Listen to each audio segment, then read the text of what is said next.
But first, in the lead up, and when we thought 4 cuts at the beginning of the year, and the consensus was, like 0 or 1, and the Fed was saying 50 basis points, maybe. The key difference and the key issue was the relative strength of the consumer.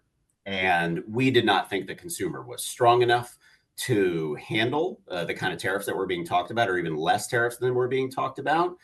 So we didn't think that inflation was going to be a problem, even if the tariffs came in. Now, we didn't expect them to be as high as they are now, but we didn't think that inflation was going to be a problem. And the way that I usually talk about this is that, if you imagine you're walking down the street, you worked in New York City for a lot of years, you're very busy, you're walking down the street and you're walking at a pretty good clip, and it's so crowded, and somebody is also walking fast and they bump into you from the side.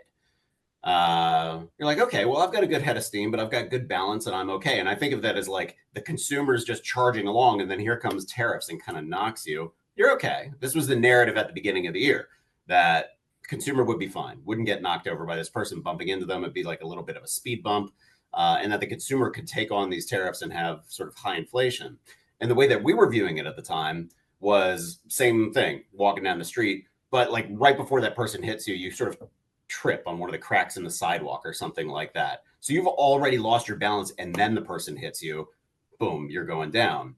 And that's why we were thinking 4 cuts at the beginning of the year, because when we looked at the consumer spending data in the fourth quarter, it already looks like people were front running tariffs. It's durable goods, it's cars.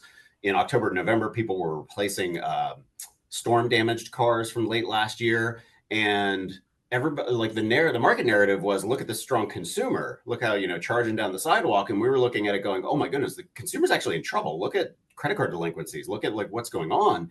And that was just tariff front running.